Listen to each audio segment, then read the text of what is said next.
G'day world, Chris Hogan and Andrew Grote coming to you live from Me Media Studio here at Burleigh Heads for episode 79 of Get Fact Up. And today we're talking about... local listings or your Google My Business listing. Do you know what that is? Does anyone know what that is? A lot of people don't. A lot of people don't take it seriously. That's why we're bringing it up today. That's right.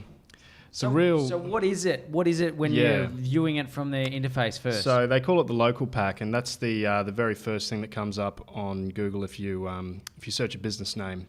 So it's like that box, and it'll have your contact details. It'll have your Google Map listing. It'll have reviews, photos if you put photos in there. So it's often the very first thing that people see when they start looking for your business.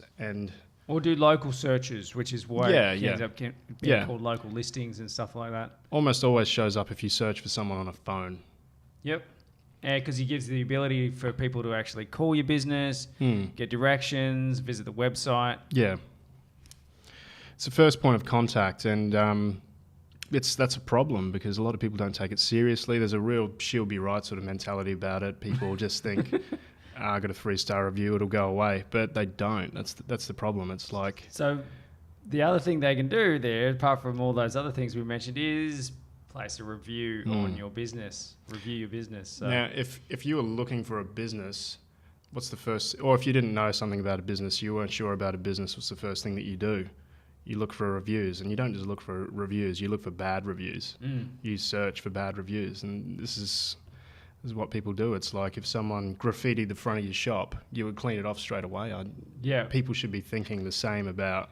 Yeah, I liken it to if you had a petition happening out the front or a demonstration happening out the front with people carrying placards saying, don't go into this business, or they're standing even in your foyer of your business, people aren't...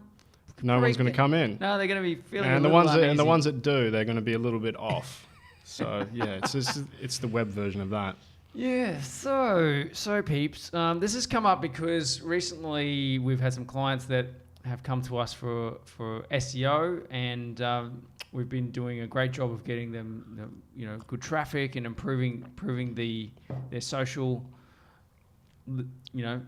expansion, social reach and engagement. But lo and behold, there's been this. 10 or so reviews on their business listings, on their Google My Business listing, and they've been pretty average. So what we're basically saying is, why send all this traffic to this website if people are potentially going to see these reviews and go, well, your content's really great. You're putting really great content out, but now I'm not so sure. And the thing is, often, there's just serial reviewers out there that just go and they just give a bad review for everyone because you can create a local guide account and then you can become well known for reviewing. Yeah. So there's people that just go out there and do this, and it's not necessarily because you did something wrong. It could be someone's confused, so they've left a bad review until you've addressed their feedback, or you get these serial reviewers and things like that. It's not always your fault. So... you need to be able to manage this better and be able to respond to these people and ask them if it's something you did or if they're just having a bad time. Yep.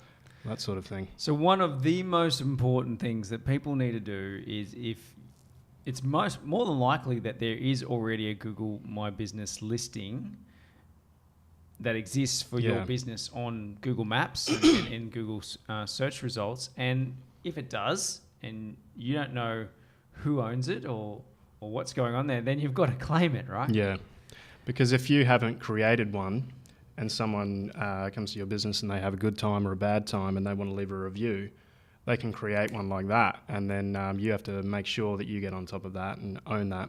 Better yet, you should already have a Google My Business created so that they can find you and do the right thing.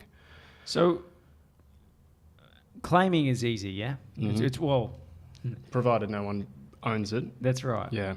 So what do people do if they need to claim their business listing? So they just go to business.google.com, and from there they can either create one if there isn't anything yet.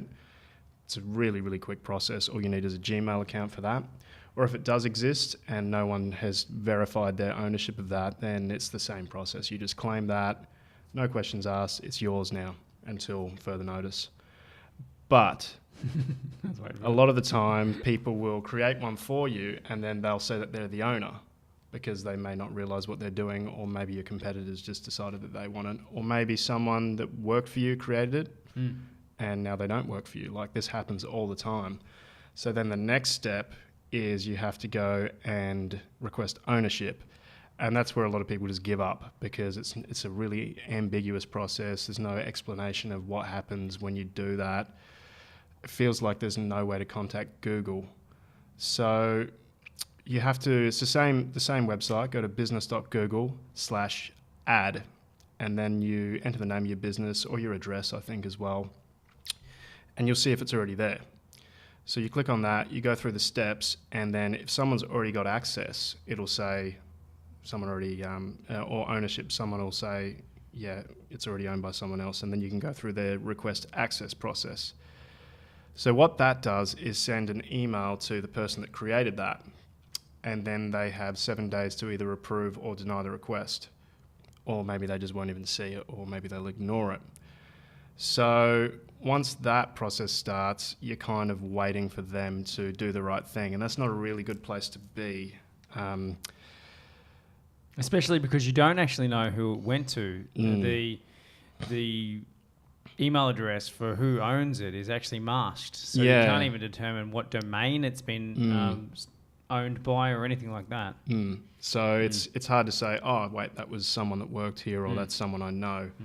So it just kind of goes into oblivion, and then you have to hope for the best. Every now and then, if someone gets one of these requests, gets one of these emails from Google saying someone wants to take ownership, and they ignore it, Google will say, we didn't get a response, so they'll just give it to you. That almost never happens. I've never seen that happen myself, but apparently that can happen. So here's some kind of steps to actually do that, and how it really works after that.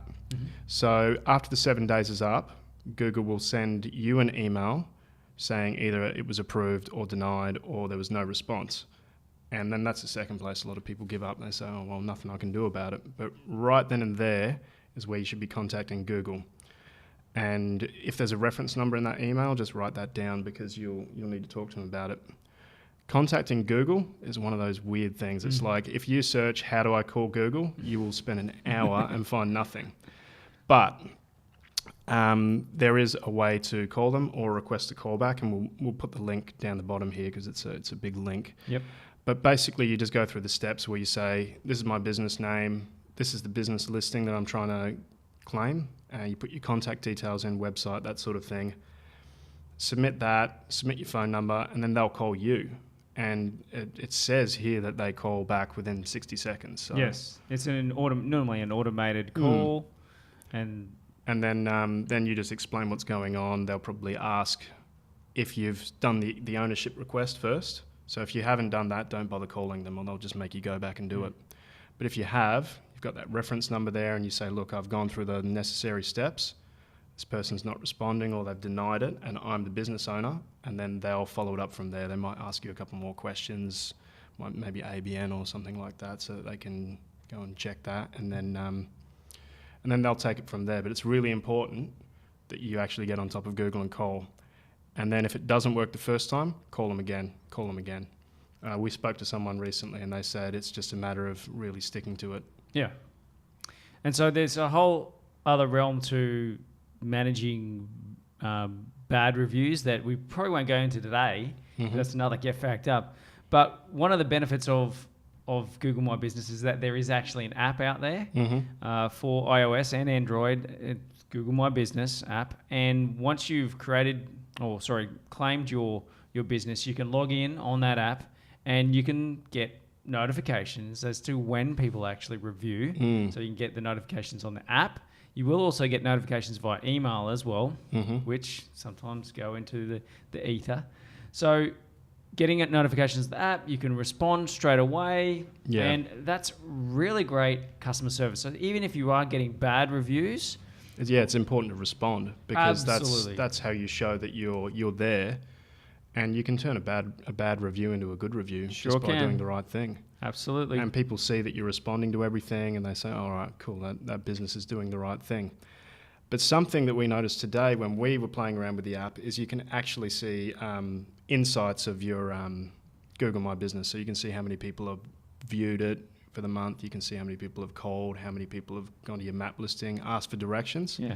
Something I thought was really cool is you can see how many people have viewed specific reviews. So you can see which specific reviews are driving decisions. So if you have a bad review, a 1-star review, that's getting hundreds and hundreds of views, you may want to do something about that. Yeah. Or there may be a good review that everyone's looking at and you can say, well, that's awesome. I should make sure I follow that up and thank them or something along those lines. Google also wants you to upload photos. So there are actually professional photographers that exist out there that will come and take photos of your business and just do the Google upload process. So they do exist, but you can actually do it yourself, of course. So snapping photos of your business, your premises, people in your business. We've said once before about personal branding and all that sort of stuff. And make your brand more personable is what the result of good personal branding is actually making your brand more personable. So putting photos up of the people there. And you should do that because if you don't have any photos in there, the people that review have the ability to add photos as well. So if they add some dodgy photos in there, that's the first thing that's going to come up. So you've got to make sure you have at least 5 in there to push out whatever you don't want. And we saw recently that there's people that are even doing 3D walkthroughs of your business now that can be put into the Google business listing. So if you want to have the ability for someone to click and walk into your premises and look around, you can have that now. That's a feature on there now. So don't freak out. They're not actually in your business, but it's a photograph or it's a 3D walkthrough, and that gives you the opportunity to, maybe tidy up the shelves a little bit, clean up a little bit, and if people can see, look at the amount of stock that you're holding, or if you're a shop for argument's sake. Look at the beautiful foyer you have. Look at the... Yeah, it kind of breaks down that barrier of people being unsure about what they're about to walk into. Yeah. I think a lot of people would try it if they saw it. Absolutely. So I think we should probably wrap it up. What do you reckon? Yeah, there's too much already, I think. Guys, thanks very much for watching Me Media's Get Fact Up series. We're at episode 79, and we do this every week, release them on Monday mornings. You can also find them on our YouTube channel. Just search for Me Media. And also on Facebook, facebook.com/Me Media. You can subscribe via email to get those notifications of when we go live with these episodes in your inbox. And if you have any questions, by all means, reach out. We're on nearly every social media platform. Send us a message. Give us a call. If you want some specific questions answered, you want us to do some digging and find out how you should be doing something, we'd gladly help out. Sometimes gathering content can be a little bit difficult or time consuming for us, and most of it's sometimes just ad lib in our head. So if you've got a hard question that you need us answering, by all means, shoot it in. Thanks very much, Andrew. It's been great. Thank you. Cheers.